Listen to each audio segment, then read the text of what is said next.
So just a reminder that this is actually a registered class, and we have a good number of sign-ups now, particularly from grad students, only a couple of undergrads. So if the other undergrads here are interested in signing up, please do. I'll pass this around. Stick your name in there, but of course you have to go and do the actual signing up yourself, with the course control numbers on the top of your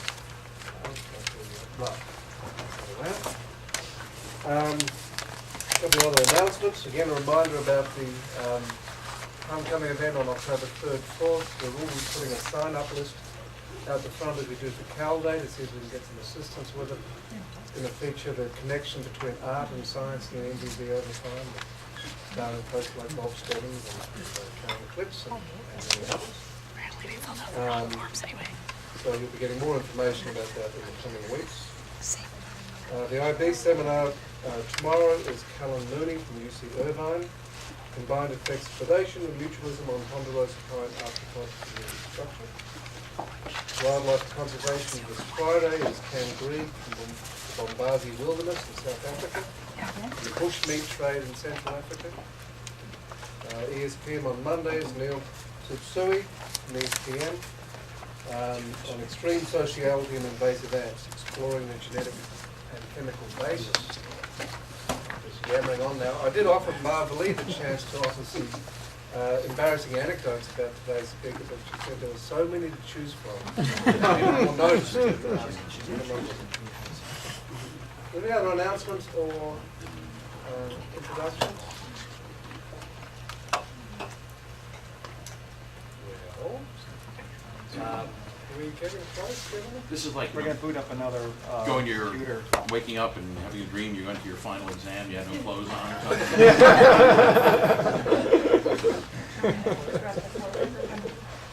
Sure. Yeah. I'll speak quickly. All right, well, let me start introducing Aaron, and then he can talk and wave his hands while we get these slides together. Thanks, Anna, for helping. So Aaron Bauer is today's speaker, and many of you saw him speak in a really great herb group on Monday evening this week. Aaron is now a professor at Villanova, where he occupies the first and only endowed chair, which is a real badge of honor both for him and the geckos that he loves his studies. He was here in 82 to 86 as a PhD student with Marvalee, and obviously has gone on to bigger, better and greater things. Jimmy is heading up a group going out for lunch today with Aaron, is that right? Yeah, I don't have a group formed yet, but anybody who'd like to come is welcome. Okay, so it's sort of spontaneous coalescence. So hopefully works pretty well in the museum. And I give you Aaron Bauer. Apparently not. But while I'm sitting here copying this over so we can perhaps see it on here, I'll see if I can concentrate enough to say something while I'm doing this.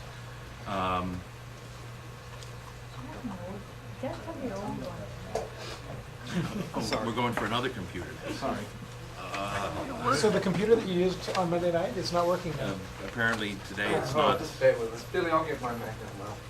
It's not being happy about that. Yeah, it's a PC issue. We'll take shots at Aaron while he's...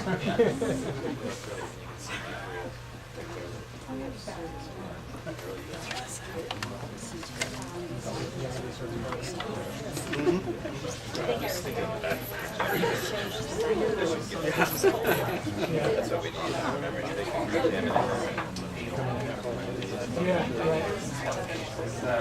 right. They'll talk about that.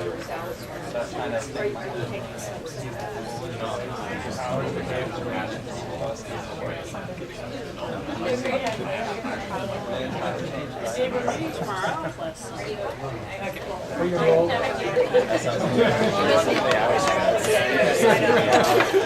He signs up every year. He's got like 600 units. Well, now we can fill out the correct information on the new form. Yeah, that sounds good. That saves that.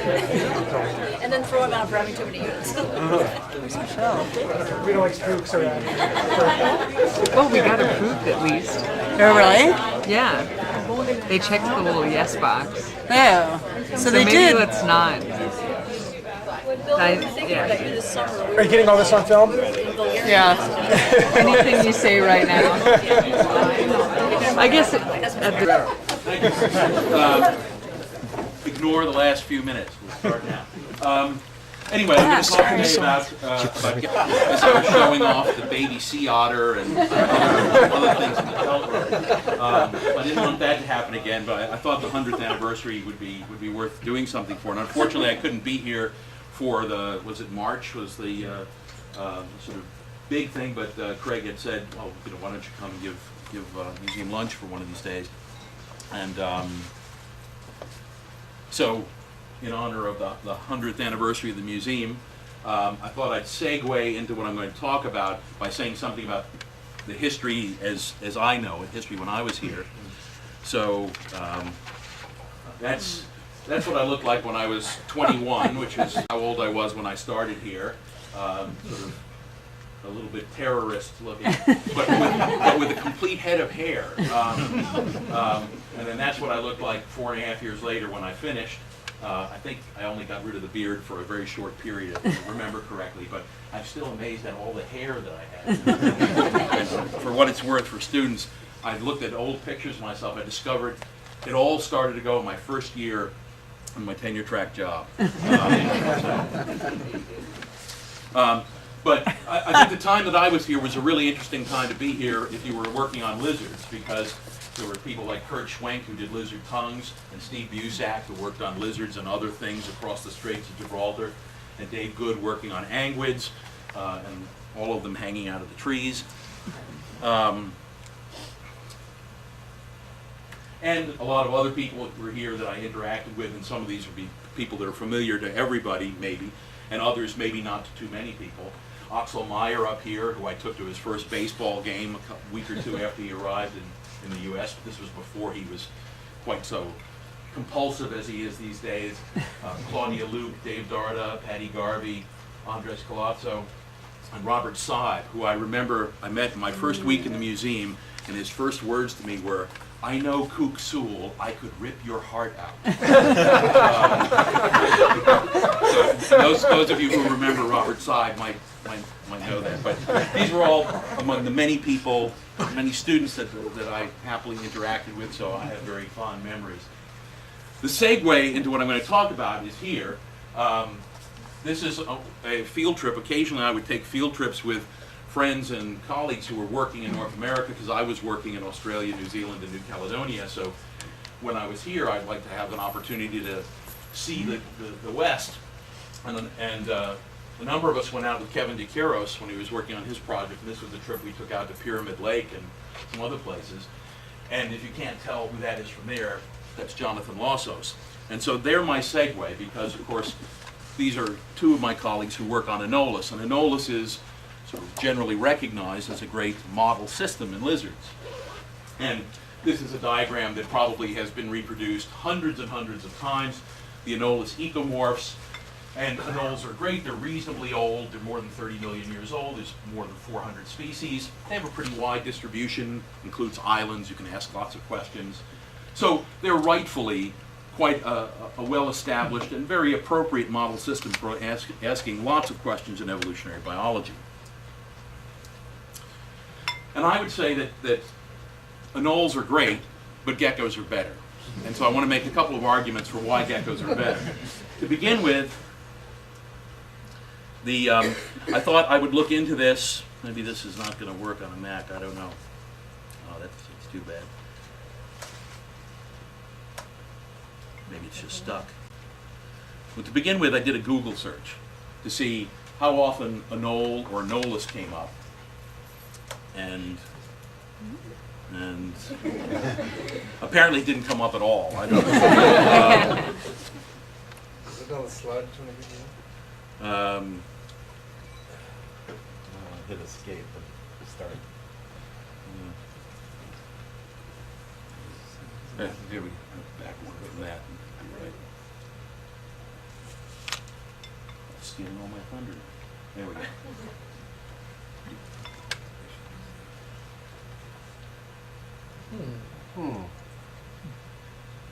What have you done to my computer, Aaron? I don't know. Just we'll go with that for now, and then when we skip the next two slides, we'll be fine. That's good. So Once you keep talking, I'll... in the Google search, Anole came up 500,000 times, and Anoles a little closer to 1 million. But the genus Gecko came up 3.3 million, and the word Gecko came up 21 million. So I would argue from the Google search that based on sort of general access of things, that geckos ought to be a model system. People seem to be a lot more interested in them. There's a lot more out there on the web. Then I thought, okay, well, that's sort of anything. Let's look at something that's a little bit more technical. Whoop.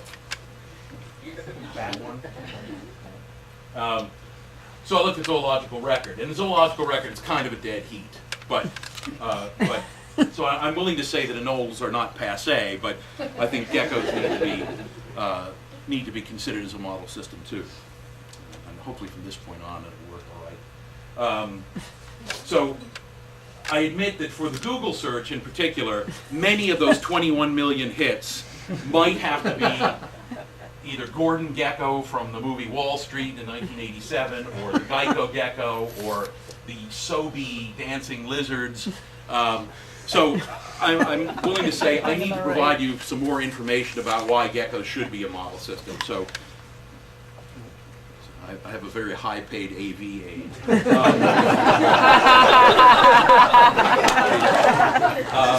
He's not doing very well. So now starts real things. So sort of why geckos are good evolutionary models. So I think I probably only have about 2 minutes left, so I better speak quickly. Geckos are diverse in species. I said that there are 400 plus species of Anoles. There's 1,250 plus species of geckos. There's 108 genera.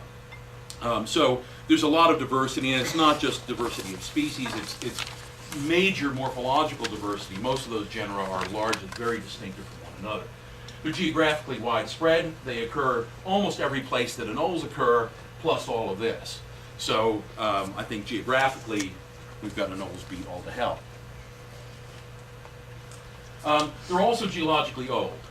The age of anoles, there's back and forth about the age of anoles. There's been some recent estimates that have varied, but anoles are certainly tertiary in their origin. Geckos are a lot older than that. There are Geckotins from the Jurassic, Eichstetosaurus. And if you look at this is a beautifully preserved skeleton from the Solnhofen. And with the exception of the fact that there is a little pineal foramen, it looks like a modern gecko skeleton. It really looks very, very much like a modern gecko. There's also amber fossils. And in the talk that Dave and Marvelly saw 2 weeks ago, whatever, I talked about this a little bit, which is Yantaro gecko. It was a gecko we described from the earliest Eocene, 54 million years ago from northwest Russia. In the intervening 2 weeks, Nick Arnold has described a 100-million-year-old gecko in amber from Burma. So we now have a couple of amber fossils, including one that's much, much older, it's deep into the Cretaceous, that tell us that geckos were around and they looked pretty much like they look today. So they're a very, very old, very, very successful group. In terms of looking at gecko phylogeny, and my underpinning, of course, is that the reason why geckos are a good model group is because we have a phylogeny to ask these questions in light of. One of the things that is pertinent here is that there's really no argument, although there may be argument about details of squamate phylogeny, there's really no longer any argument that geckos are either the most basal group or are the sister group to everything except dibamids. They're certainly a very old, very ancient lineage that's off by itself relative to other squamates. And the estimates here from this paper by Vidal and Hedges a couple of years ago is about 225 million years since geckos diverged from other squamates. And you might quibble about that, but it's a long time.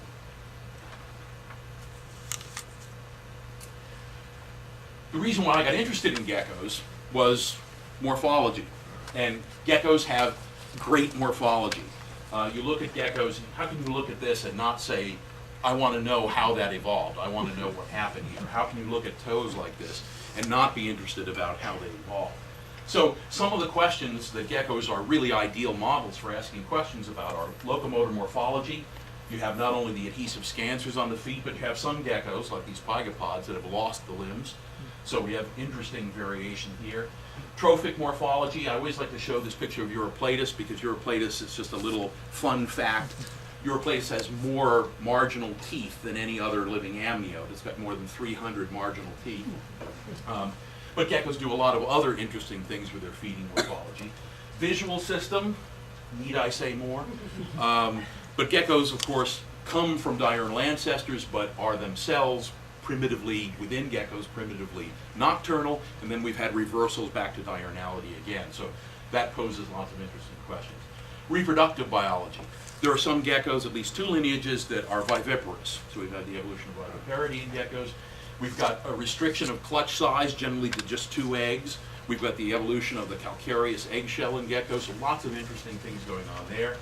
Thermal physiology, a number of geckos that occur only on high scree slopes in New Zealand, geckos that occur on the coast of Namibia that are active below about 8 degrees C, and vocalization. Geckos are far and away the most vocal of all squamates. So why aren't geckos already model systems? I mean, they have everything going for them. Well, it has been a lack of a well-resolved phylogeny. So geckos have proved to be difficult to crack there. The reason was probably a historical emphasis on digital structure. Gecko toes are so distinctive that they have long been the one thing that systematists have relied on for identifying geckos, putting them into individual genera. But it's sort of a case of so much variation that you could pigeonhole things, but you couldn't find anything to link them together. It was hard to find synapomorphies. And so higher order phylogenies of geckos just didn't exist, except at the very highest level. The work that Arnold Kluge had done in the 60s in particular, but up through the 80s, recognized 4 major subgroups. So what we had was 108 genera, and we could group them into 4 big groups, and that was all we really had. So it wasn't really sufficient for asking a lot of questions in detail. We needed the phylogeny within those 4 groups. One of the impediments there was a lot of these gecko genera are highly endemic. They're endemic to small areas of the world. So one researcher really was unlikely to gather the material that they would need to look at this at a global scale. You'd need to work everywhere, because if you didn't go to Madagascar, you missed 13 genera. If you weren't in the Seychelles, there were 2 more that you missed. If you weren't in the Horn of Africa, there were another 3. So there are very few of these gecko genera that are very widespread. And to look at geckos as a whole, you needed this deep sampling. So those were real problems. Well, we thought the only way to get around this, the only way to solve the gecko phylogeny problem and make geckos a model system, was to do everything at once. That really, you had to look at all geckos to really make progress anywhere. And so what we wanted to do in this project was generate a generic level phylogeny for all the geckos of the world, do as detailed a species sampling as we could, try to be as taxon complete as possible. We wanted to reconstruct historical biogeography, and getting back to the title of the talk, we wanted to answer fundamental questions about evolution of geckos, but geckos as a model for asking broader questions. So just to give you an idea that this is in no way my work alone, this is a list of some of the people who have been involved in different things. At Villanova, we've had all of these different people. Todd Jackman, a Dave Wake student who got his PhD here. Eric Snively, who was an undergraduate at Berkeley, and then graduate student, undergraduate from Villanova, postdoc at Villanova, where we've done a lot of the nuclear work, a lot of the faster nuclear genes, and the mitochondrial genes, as well as morphology and paleontology, and then people at a variety of other institutions that have helped out as well. So I need to preface all the talks I give, which are going to be based primarily on molecular data, preface this by saying I'm not a molecular systematist. I'm a morphologist. I was trained as a morphologist, and morphology is really what drew me into systematics.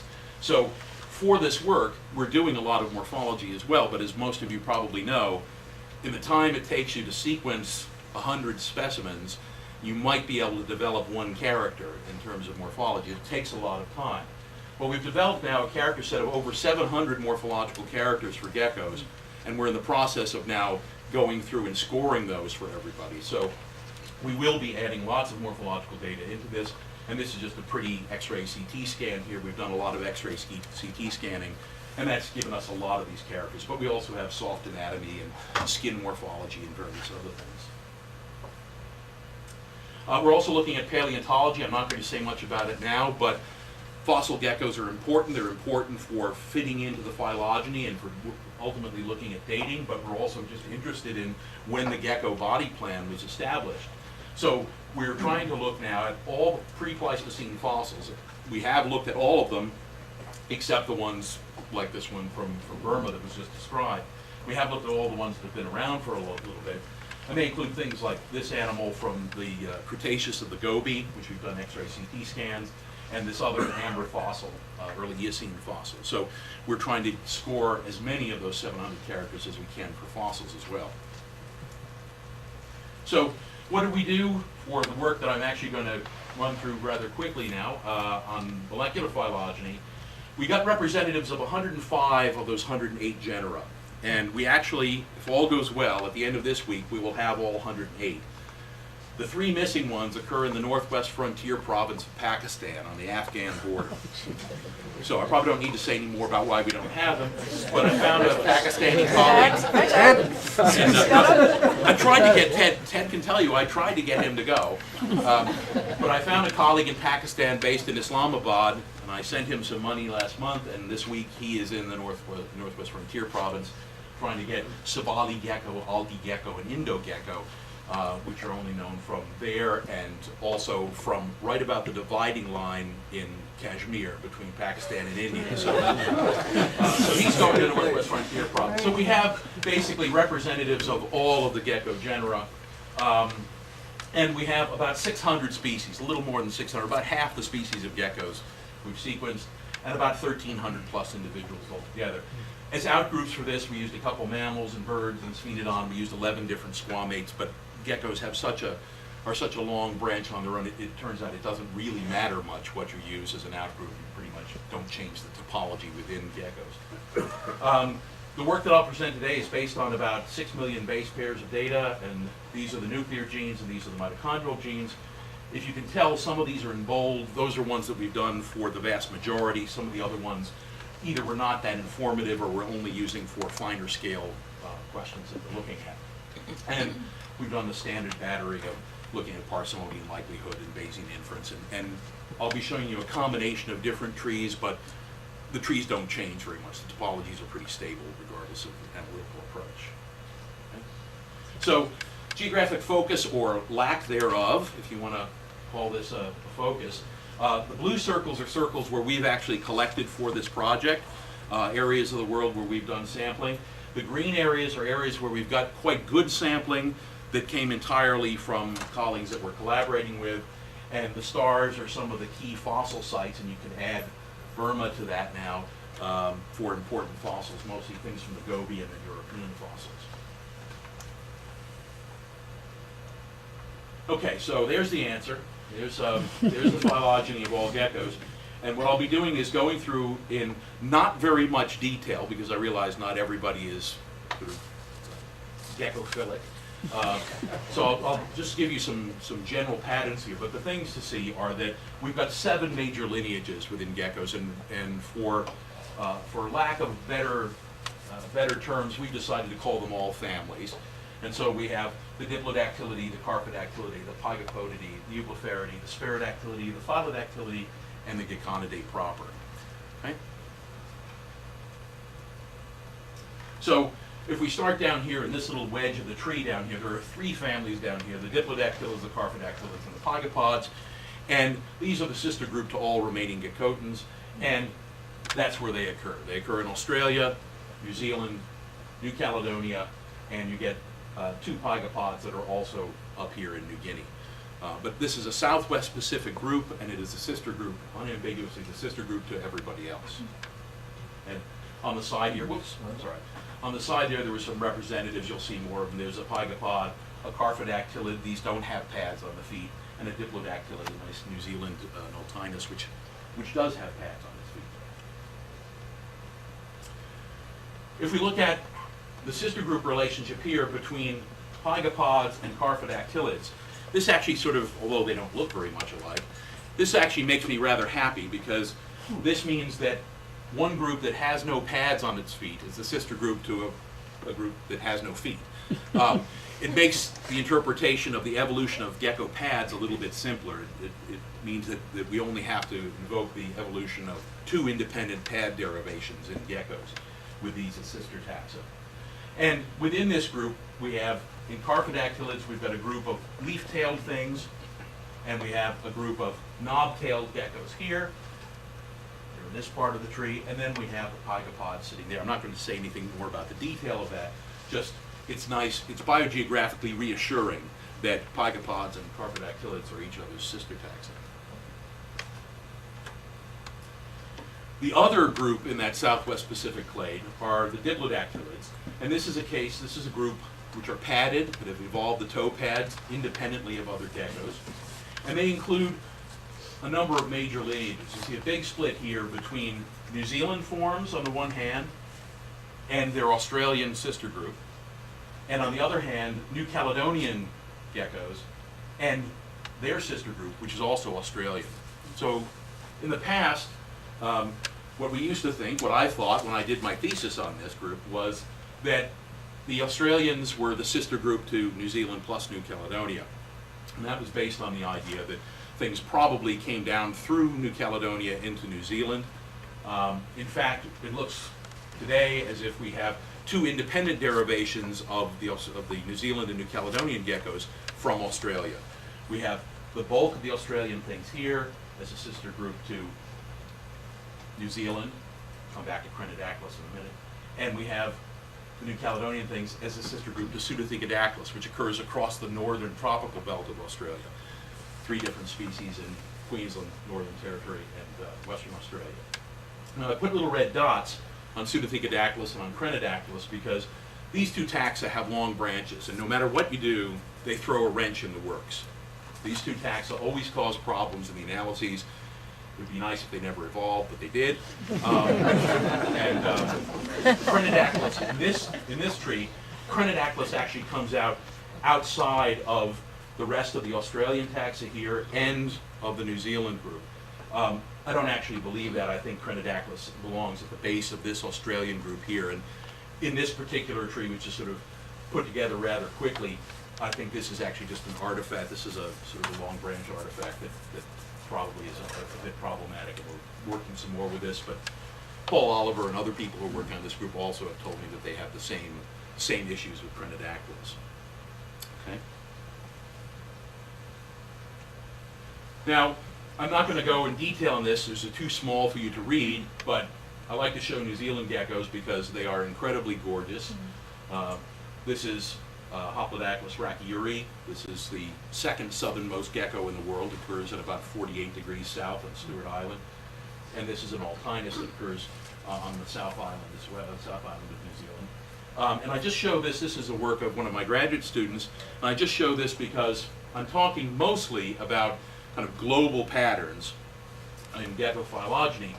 But in fact, having sampled 50% of all the taxa and really being at heart sort of a reincarnation of Boulanger or some other sort of classic taxonomist, I want to know the species level relationships with all of these groups. I want to know how everybody's related to everybody else. And so for as many groups as we can, we've tried to get complete sampling. And New Zealand is one of the groups that we've really focused on. So New Zealand, we had altogether, this is a bit trimmed down, but altogether we had about 160 samples from New Zealand. We had all the described species and 17 new species that will be described, in part justified by the phylogeny here. So the results that we have from the New Zealand geckos are really typical of the results that we see in a lot of the groups. What we find is the existing 2 genera that existed in New Zealand, the recognized genera, which were Noltinus and Hoplodactylus, have problems. Up there in light green is Noltinus, and you'll see that Noltinus is embedded deeply within Hoplodactylus. And that seems to be the case in a lot of the groups we've looked at. A lot of large genera turn out to be paraphyletic, and one of the things that we're trying to do is to deal with the associated taxonomy and recognize just monophyletic groups. And it's sort of a pet peeve of mine that there's a lot of molecular phylogeny, a lot of molecular phylogenetic work that's done that produces a tree, but then doesn't take that and bring that back to the group's taxonomy and bring it back to the naming of the groups. And I think that's a real disservice because as systematists, we can read a tree and we know what it implies. But there are a lot of users of phylogenetic data that can't do that. They need the names. They need the names to be changed if we want other people to recognize monophyletic groups. So one of the things that we'll be doing here is to recognize the fact that Noltinus, which are commonly called the green geckos, have been long recognized, and they do have a different biology than the others. They are diurnal, in contrast to the plesiomorphic condition of nocturnality for the others. In order to keep that Noltinus, we're actually going to be raising a total of 4 brand new genera within the New Zealand group. And so that will reflect for people using the phylogenetic results, that will reflect the phylogeny more accurately. So we're trying to clean up, if you will, the existing taxonomy of geckos, not just produce trees, but actually revise the taxonomy and make that available to people. Okay? So I'll say a little bit about possible dating here, and I'll say something about it a little bit later. The disturbing conversation I had with David Vietas at lunch the other day about dating. But for now, if we take a look at this and look at this clade down here, which is that whole Southwest Pacific clade that we've just been talking about, and we look at how old that group might be, it looks like this group diverged from other Geckos, which is everybody from here up, sometime in the late Jurassic or the early Cretaceous. Okay, that makes sense. We have fossils that are at least as old as some point in the Jurassic, so that's not an inconceivable sort of thing. However, the modern radiations, that is, those 3 families we're recognizing, pygopods, carphodactylids, and diplodactylids, they seem to have split from one another sometime in the late Cretaceous or the earliest Tertiary, sometime around here. And if we look at the New Zealand radiation or we look at the New Caledonian radiation within those 2 island groups, there's not the resolution to show it here, but if we look at where that basal resolution is, it's actually quite young. It's less than 30 million years. And that's consistent with more recent interpretations of the geology of New Zealand and New Caledonia that suggest that inundations during the Oligocene may have completely overwashed both New Caledonia and New Zealand. I'm not absolutely sure that I believe that that's true, but certainly both areas would have been reduced to a very, very small surface area, aerial area, which would have created an appropriate bottleneck that one way or another, either because they were completely wiped out and had to recolonize, or because they reached some sort of bottleneck. The modern radiations themselves are actually quite young, so much younger than people probably once thought.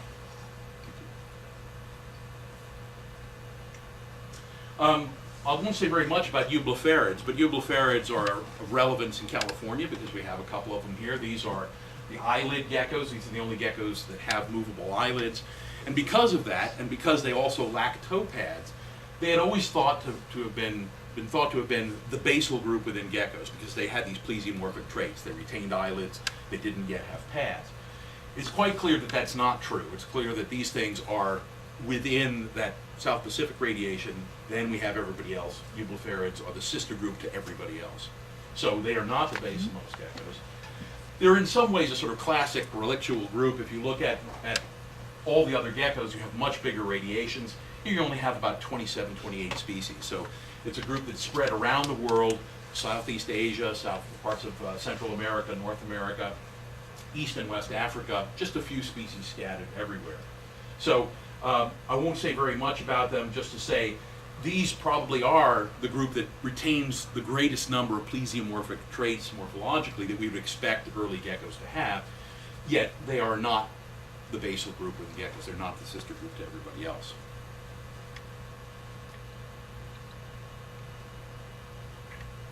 Okay, so what's left now are 3 families, and these are the ones I'll spend the rest of the time on. The spherodactylids, the phylodactylids, and the geckonids over here, and these account for the vast majority of all geckos. If we look down here, diplodactylids, 130 species, something like that. pygopods plus carpodactyls plus eublepharid, another 100 species there. So we're looking at about 1,000 species in these remaining three families.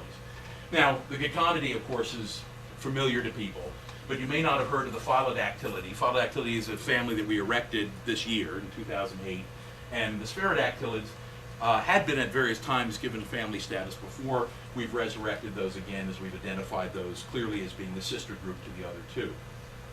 Okay. So if we look first at Spherodactylids, this was a really surprising group.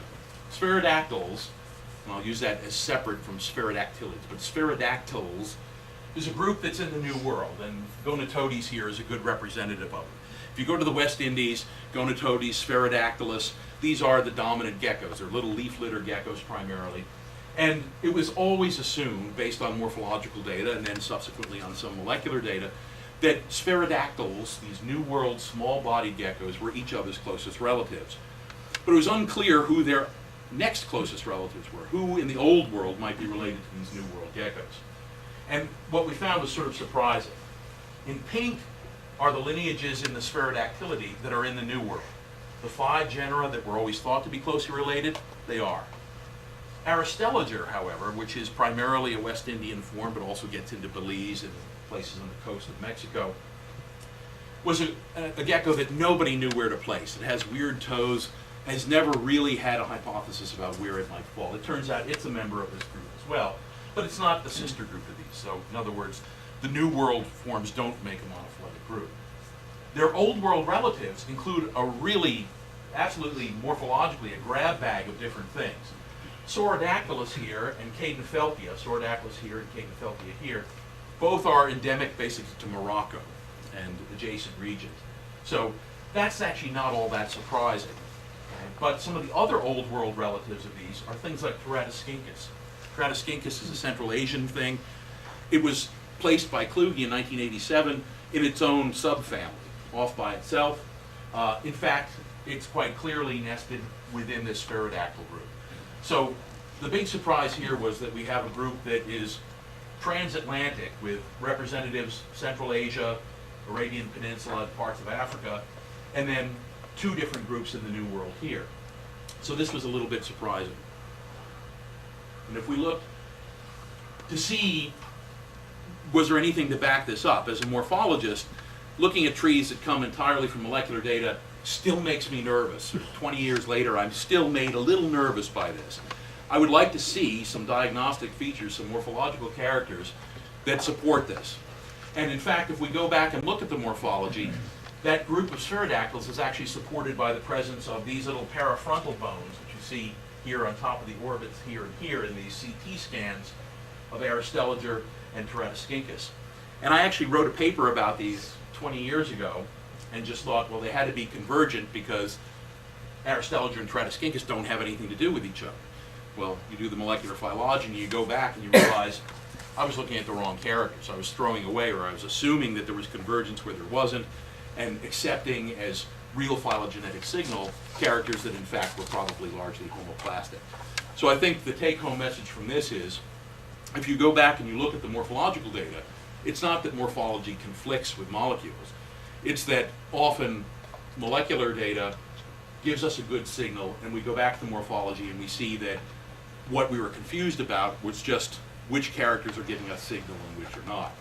And that was always hard to tease out, because until recently, the number of characters available for geckos was in the tens of characters, not in the hundreds of characters. So your likelihood of actually seeing the signal could easily be swamped out by your choice of only 20 characters. You might just happen to pick the wrong characters. So with that group of 700 characters we're looking at now, we're able to go back, and we don't really find many cases where we cannot find good morphological characters to support the molecular data.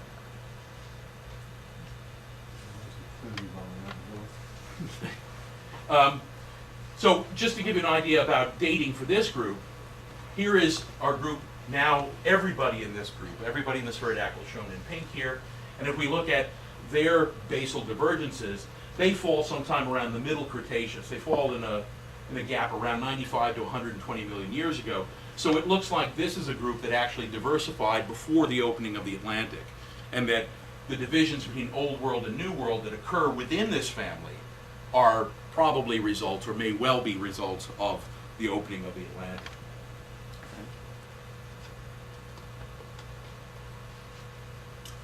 Okay. The Phylodactyls are another group. This is the family that we described in 2008. Another well-supported group down here. You can see the support values down here are all 1 or 100 in the case of bootstrap supports. And this is another group that has a mix of Old and New World forms, and another group that we think predates the opening of the Atlantic. And just to give you some idea what that one looks like in some detail, this includes most of the South American genera, the things that are endemic to South America, like Phylodactylus, Homonota, Garthia, Bulgaria, Gymnodactylus, Thecodactylus, which also gets up into the West Indies, but mostly South American forms are in this, along with, again, sort of Middle Eastern Old World forms, and rather surprisingly, Tarantola. And I say surprisingly because Tarantola, which occurs both in the Old World and the New World, was always thought to be a very close relative of an African genus, Pachyodactylus. And it was one of the few intergeneric relationships that was absolutely supported by morphology. Very strong case, because we had a case of hyperphalangy within this group. We had an extra phalanx in one of the digits.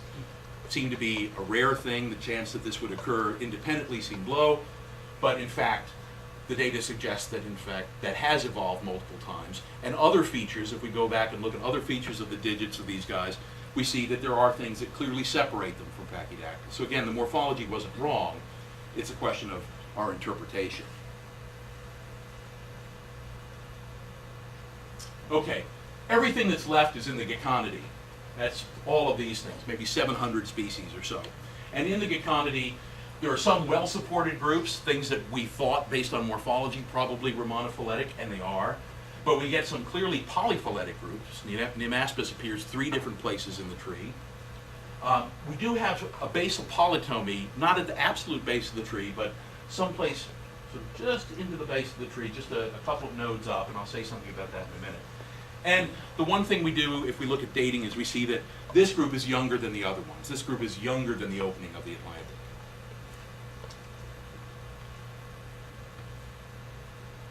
So, just to give you some quick examples, most African and Malagasy geckos form a monophyletic group. Some exceptions, but almost all of the genera are closely related. So Africa is mostly monophyletic. Australia is not. There's at least 5 different clades of geckonids that have gotten into Australia, all of them probably relatively recently. In Southeast Asia, we look at the gecko group. This is a group that has been recognized for a long time. It is monophyletic, but many of the genera are not.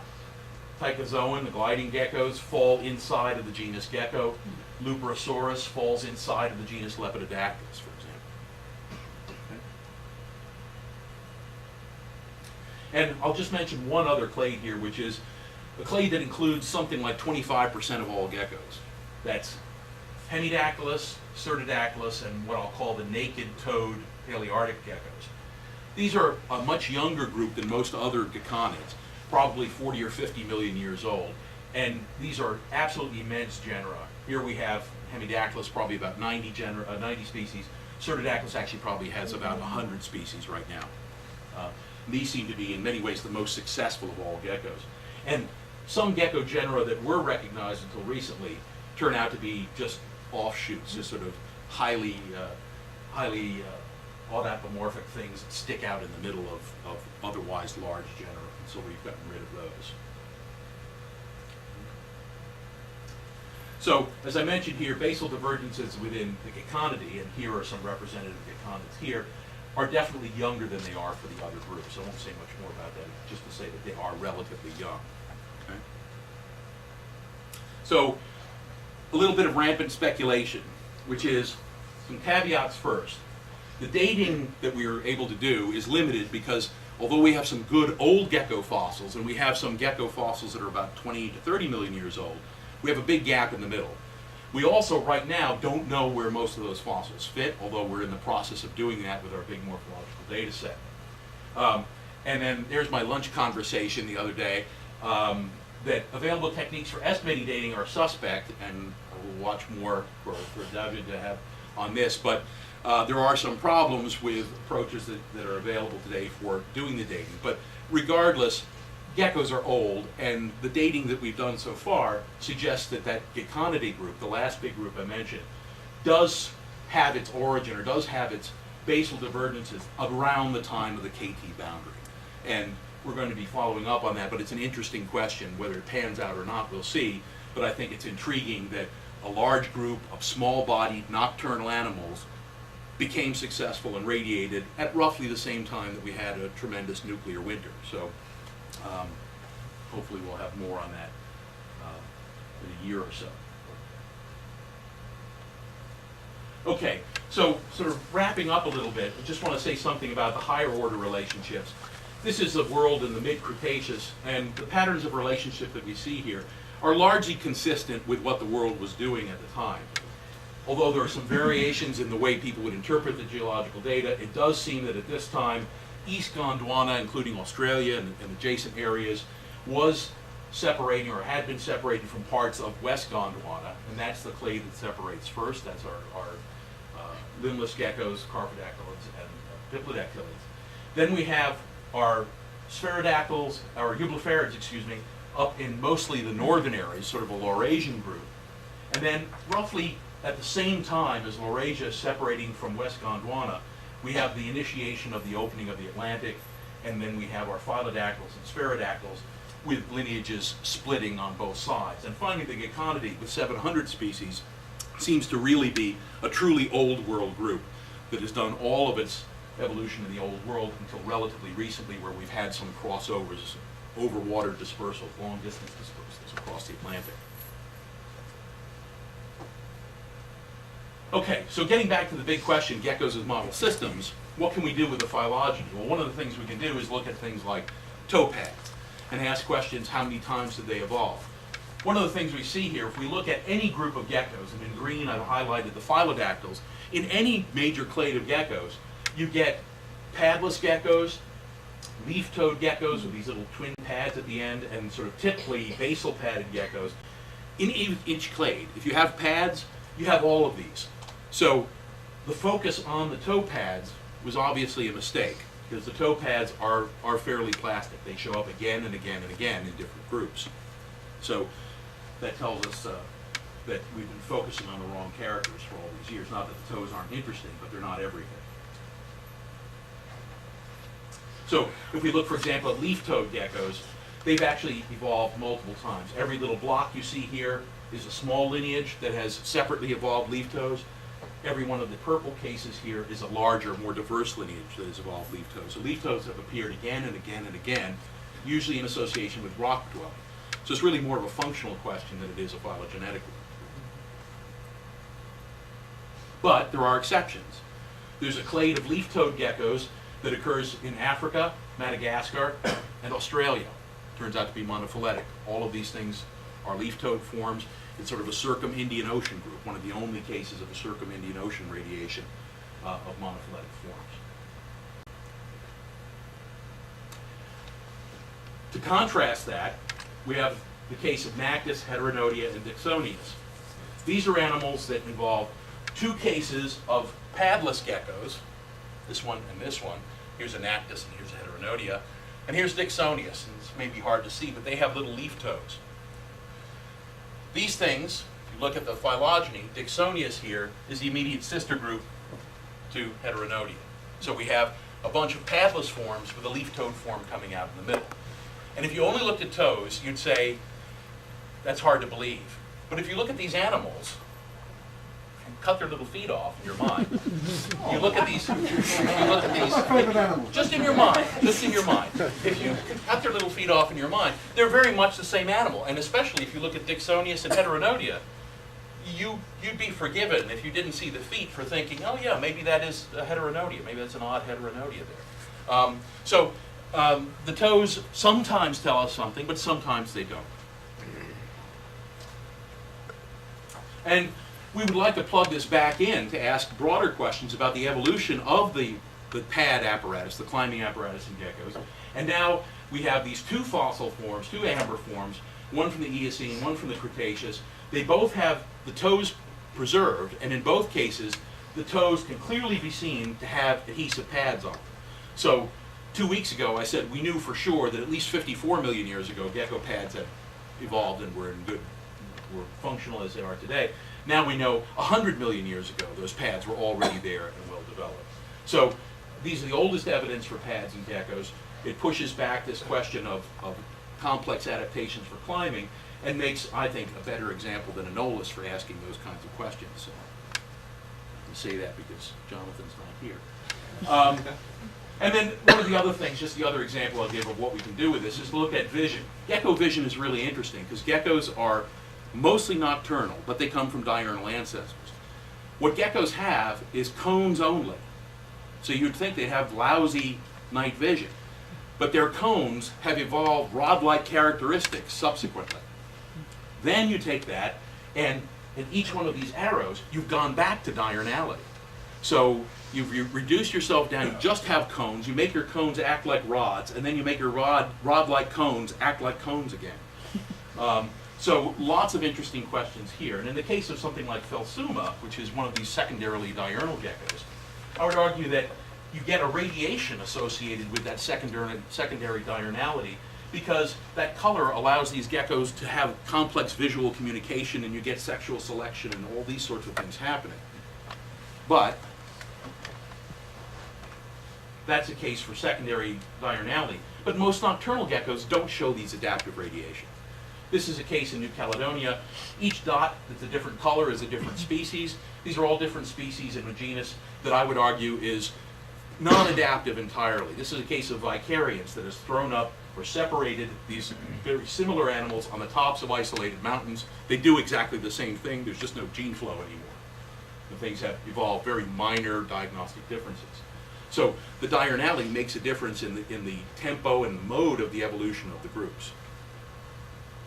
Okay, so I'd like to finish up here, just reiterate a few things, and then finally end with one of my former students' view of what a gecko model-dominated world would look like. First of all, we really needed to look at all geckos to find out anything about any gecko. We sort of needed a brute force approach. We recognized 7 families. They go back to the Jurassic at least. Morphology is fine. There's nothing wrong with morphology. We just needed more characters to get the same signal that we get from molecular data. There's lots of morphological features of interest and other things like physiology and reproductive biology that this now allows us to look at. And I would argue that geckos really are the ideal group for asking a lot of these questions. And that's what we're trying to do now. We have an NSF proposal that's in where we're going to try to resolve, or maybe not, these polytomies, which are shown here. Now these are sort of near polytomies, some of which may be resolved as there are new markers, as probably most of you know, that have come out for squamates. We'll be applying those nuclear markers to see if we get something. But if the polytomies remain, maybe that KT boundary idea isn't so crazy after all. We'll take a look at that. We'll be adding in those fossils to try and get some calibrations once we can place them more firmly in the tree. We're going to complete species level phylogeny with the big blue triangles, or groups that are usually, in most cases, very big groups of geckos, many, many species. We're going to try to sample both molecularly and morphologically for all of the species within those groups. And as I mentioned, we're going to be doing the taxonomic revisions to make the names reflect the phylogeny. And we're going to be doing a lot of comparative biology, bringing colleagues on board to look at things like reproductive biology. The red arrows indicate the 2 places where viviparity has evolved. The yellow arrow indicates where we've got the evolution of calcareous eggshells. So we don't have it in the Pacific forms. We do have it in this other group. One might argue that the success of all of these, why we have so many, might have to do with that calcareous eggshell. We'll also be looking at things like ecomorphology with Luke Harmon, thermal physiology with Bobby Espinosa, and looking in much more detail at that visual system and that transfer between cones and rod-like cones and all of that. And this was sent to me last week by Tony Gamble, who was a graduate student who worked on our grant from the University of Minnesota. And he got the news announcement that I had gotten this endowed chair. And this was his interpretation of this. So I take no credit for this. I give it all to Tony, but I was very impressed. It's got the seal of Villanova up there, Gecko Deus there, and the Gecko Gecko on the one hand. There's all kinds of little nuances here. There's a little pterodactyl hand down here. But I think that, the comedy aside there, that the geckos really do make an ideal group for asking a lot of questions. And now we're just really at the cusp of being able to do that. We have a phylogeny that involves all of the genera, nearly half the species. We'll be increasing that to about 900 species. And we really think that this will be a system that you can ask questions in deep time, ask questions across a huge geographic range. Almost any question that can be applied to any other group of organisms could be asked with geckos. And it's a rare case, at least within squamates, where we have a sort of complete, at least at the generic level, a complete phylogeny for everything. It's not necessarily to say there won't be changes, but it's a starting point. And I would like to see geckos be a model group, and I think ultimately they will be. So I'd just like to thank NSF and Villanova for supporting this work, acknowledge all my friends, colleagues, students, etc., permit issuing authorities and curators, and I would like to thank Craig, and I'd like to thank Dave and Marvelly and everybody that is here now and was here 25 years ago when I started, for the great background that I had from Berkeley, and none of this would be possible without that background that I got here. So happy 100th anniversary. Thank you.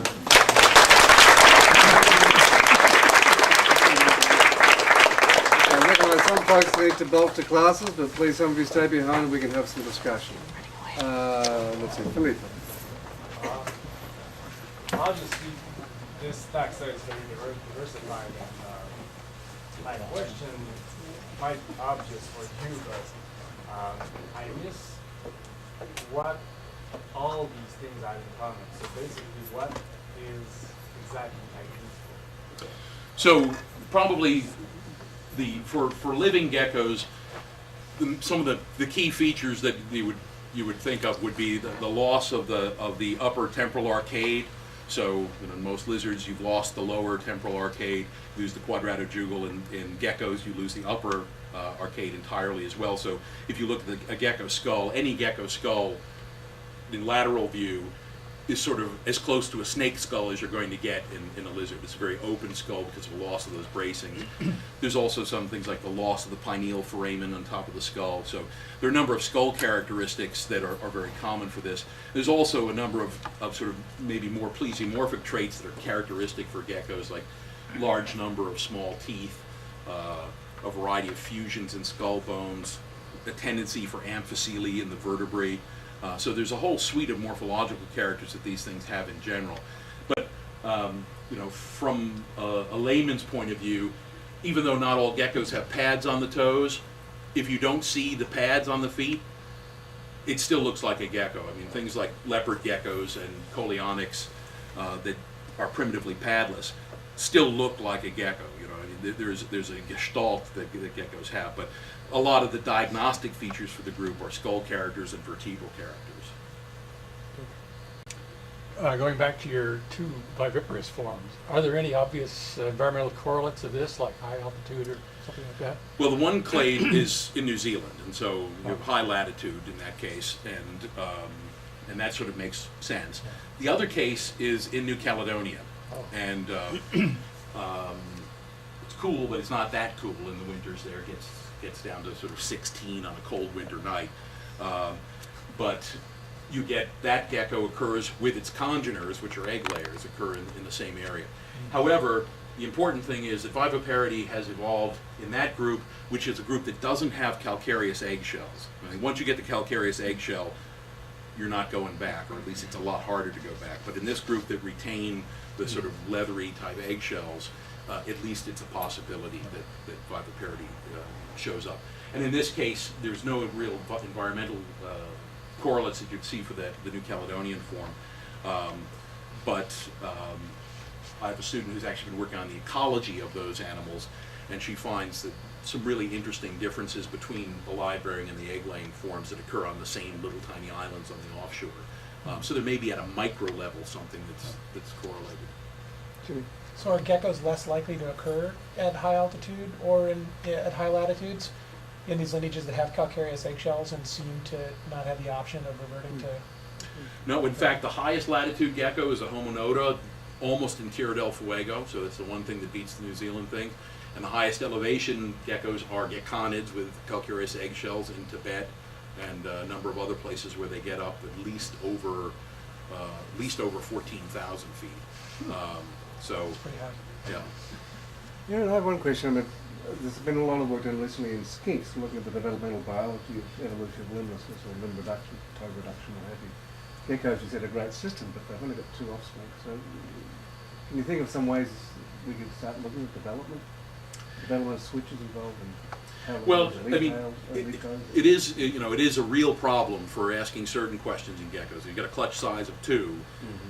You've got to have a lot of geckos to give you enough embryos if you need embryos to ask certain questions. One of the interesting things, though, and one of the things we've been starting to do is looking at developmental osteology, just at the sort of gross morphological level, is a number of geckos can, if you push them, turn out something like 11 clutches in a year. So, in fact, you can actually make them work in the lab. If you, I must admit, it's not the nicest thing to do because the females, after a year, the females have just, that's it. All their resources have gone into eggs. But you can get enough animals that you can actually do some of the sort of developmental work that you might think would be limited by the small clutch sizes. But of course, the difficulty with geckos is that for a long time, pogopods weren't known for sure to be geckos, and then they were thought to be the sister group of other geckos. Now knowing that they're embedded more deeply in geckos makes it a more pressing issue, I think, makes it a more interesting issue to look at the evolution of reduced limbs within this group. But unlike skinks, of